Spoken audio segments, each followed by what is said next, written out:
Welcome to Sahi classes. कैसे हैं आप लोग? बढ़िया हैं। तो देखिए, क्लास 11th के हम चैप्टर नंबर 3 पढ़ रहे हैं, जिसमें हम वेग के बारे में पढ़ने वाले हैं। तो देखिए, पीछे की क्लास में हम लोग चाल क्या होता है, चाल के कितने प्रकार होते हैं, ये चीज पढ़ लिए थे। तो इस वीडियो में हम लोग वेग पढ़ेंगे।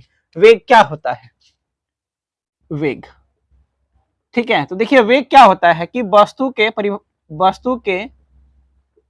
वस्तु के विस्थापन वस्तु के विस्थापन के वस्तु के विस्थापन के परिवर्तन परिवर्तन की दर को वस्तु के विस्थापन की परिवर्तन के दर को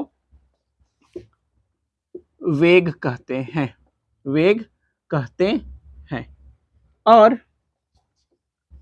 और इसे भी से सूचित किया जाता है।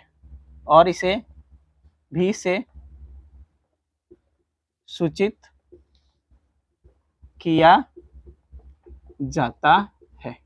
यानी वस्तु के जो विस्थापन में, यानी वस्तु का जो विस्थापन है, उसमें जो भी परिवर्तन का जो दर है, उसी को हम लोग क्या कहते हैं? वेग कहते हैं। या कह सकते हैं कि प्रति एकांक समय में विस्थापन जो हो रहा है, उसको हम लोग क्या कहते हैं? वेग कहते हैं। तो देखिए, वेग का जो फॉर्मूला होता है, वेग यानी v का जो फॉर्मूला होता है, वो होता है विस्थापन बटा में समय।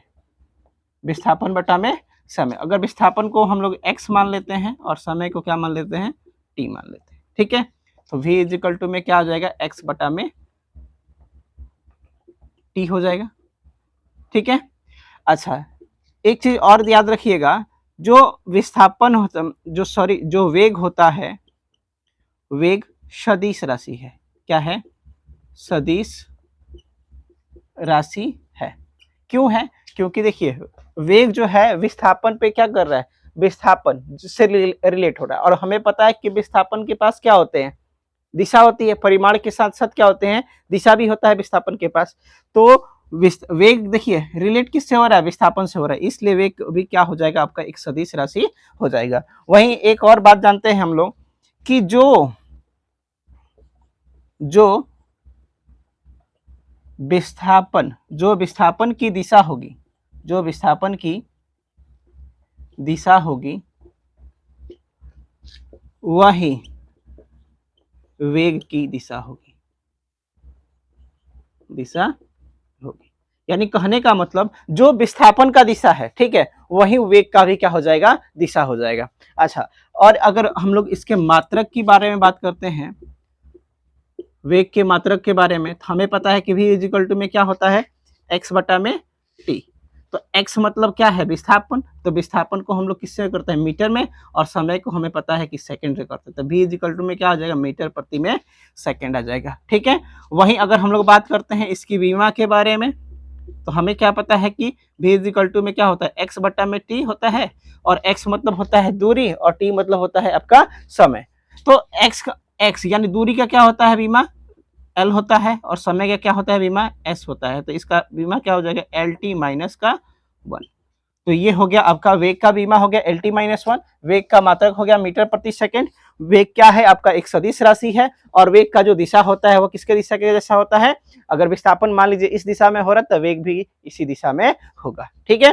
तो इतने का स्क्रीनशॉट ले लीजिए। अब देखिए, अब हम पढ़ने वाले हैं वेग के प्रकार के बारे में। किसके? वेग के प्रकार के बारे में।